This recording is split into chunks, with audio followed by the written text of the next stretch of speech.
ayant fait tout l'océan Indien et tout le Pacifique. Donc ça serait une drôlement chouette nouvelle. Alors la troisième semaine de course, elle a commencé par Clarisse, par le passage de l'équateur, qui est un moment important pour les marins. C'est un moment symbolique pour nous. Et puis il y a aussi une sorte de superstition. Ça consiste à donner un petit verre à boire à Neptune. Donc on débouche une bonne bouteille à ce moment-là. L'anecdote pour nous, c'est que Clarisse n'aime pas le champagne. Donc on a plutôt été lui prendre une bière bio. Clarisse, elle n'est pas du tout superstitieuse, mais pas du tout. Donc elle s'y est pliée avec volontiers. Et maintenant, en tout cas, elle a demandé à Neptune l'autorisation de la laisser passer. C'est mode Figaro là, à côté de Romain Athanasio, sur Pur. On est l'un à côté de l'autre, c'est assez chouette. Elle est où? Elle est par là. Et à ta santé, Clacla. Samedi, Clarisse est au contact de Romain Athanasio, ce qui est plutôt un moment sympathique, hein, puisque l'océan est vaste. Donc retrouver un petit copain dans cette immensité, c'est toujours un bon moment. Donc c'est toujours des moments hyper sympas que les deux skippers apprécient toujours. Être au contact d'un bateau, on est tous des compétiteurs et Clarisse a fortiori. Donc t'as qu'une envie, c'est de le gratter et puis de le mettre loin derrière. C'est aussi le moment où ils peuvent se lâcher, se raconter leurs petites histoires, leurs petites bêtises.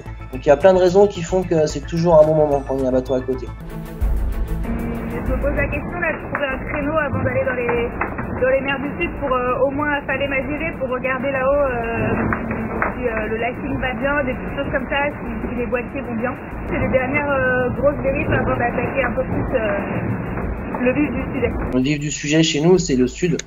Hein, c'est-à-dire que c'est un des derniers moments où elle pourra aller à l'avant, à l'arrière. S'il faut monter dans les mâts, c'est le moment où ils peuvent monter dans les mâts. Donc c'est vraiment faire le tour complet du bateau. Maintenant, il y a aussi nous, ce qui nous intéresse, c'est aussi elle, la personne, Clarisse. Comment elle se sent, est-ce qu'elle s'alimente, est-ce qu'elle dort bien, est-ce qu'elle est stressée ou pas. Donc pour qu'on fasse le tour de tout ça, on est une petite cellule de 4 personnes chez Banque Populaire qui sont en liaison WhatsApp avec elle. Chacun a son petit rôle, soit PE le côté technique, Yannick qui est notre responsable informatique, Ronan le plus le côté la rassurer, et puis moi qui suis là des fois pour raconter une ou deux petites bêtises histoire de détendre l'atmosphère.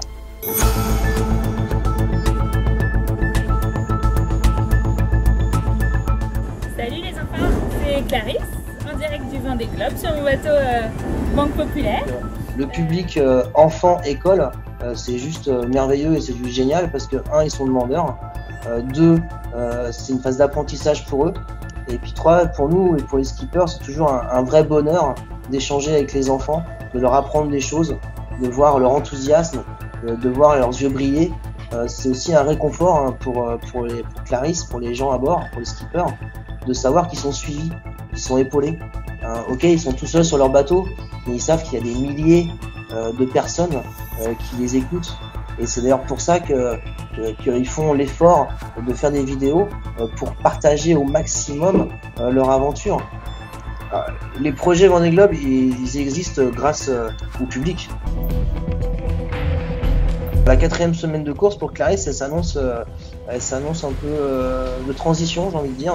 C'est la fin de l'Atlantique Sud et ces images des skippers en maillot de bain en train de prendre leur douche, c'est terminé. Hein. Maintenant, on verra nos skippers en ciré, en polaire, à nous dire qu'il fait froid, que c'est dur, que l'eau est froide, que les glaces sont pas loin. Et puis Clarisse, c'est aussi son bisutage du Grand Sud. Donc, elle est passée en mode compète pour pouvoir enquiller des journées à 400 000, 500 000. Quoi. Donc ouais, le décor va changer profondément et puis les conditions de vie à bord vont aussi changer radicalement.